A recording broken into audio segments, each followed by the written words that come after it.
CNBC just did a live with Trump sitting with the Prime Minister of Canada. Thank you very much, everybody. It's a great honor to have Prime Minister Mark Carney with us.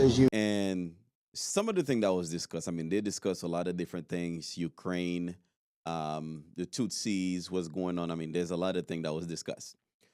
But one of the main things that's been reported by, CNBC is the comment that was made by the Prime Minister referring to Canada. As you know from real estate, there are some places that are never for sale. That's true. We're sitting in one right now.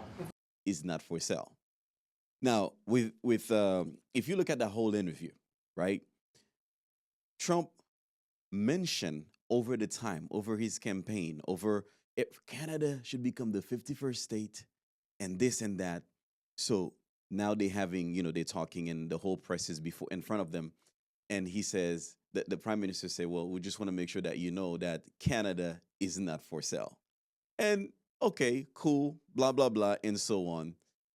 So Trump actually went back to that statement. You know what he say? Never say never. Never say never. So you know what that means. If you guys don't get Trump at this time, I don't know. I don't know what to tell you, right? And at the end of the day, it's politics. Trump is the guy. He would throw something in the air. I think that there are tremendous benefits to the Canadian citizens, tremendously lower taxes, free military, which honestly we give you essentially anyway because we're protecting Canada if you ever had a problem. But I think it would really be a wonderful marriage because it's two places that get along very well. But he don't just throw just anything in the air. It's with strategic planning. So when he talk about become the 51st state, become the 51st state, you're going to see there are people in Canada who actually agree. Why? Because if you look at Canada, taxes are yay high. And the way Trump is saying is like, okay, it's costing the U.S. $100 or $200 billion just to do business with Canada. Look, I said it before. We give Canada $200 billion a year. We subsidize Canada between all of the things we give them and trade. We give them, we don't have to have cars made in Canada. We don't have to have lumber from Canada. We have tremendous lumber. We have tremendous trees.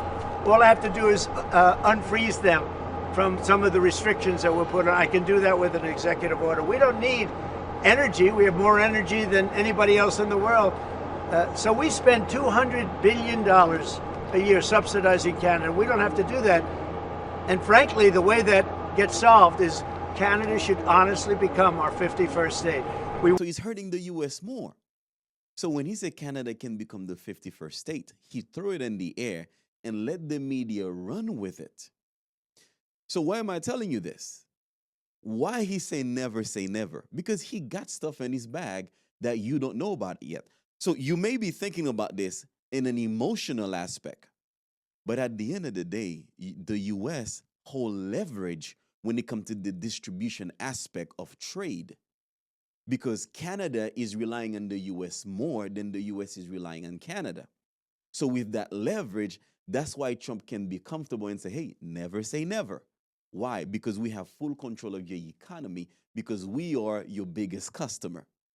So you may get this, hey, emotionally speaking, this will never happen or Canada is not for sale. What is Trump thinking? But he's throwing things out there and let you speculate about it. But he has his own goal. Now, do I think Canada is going to be a 51st state? Probably not. I don't think so. But do I think and the agreement of trade that's going to be made between America and Canada, might as well be a 51st state, meaning that it's more fair to both countries? Absolutely. I think that's where he's going.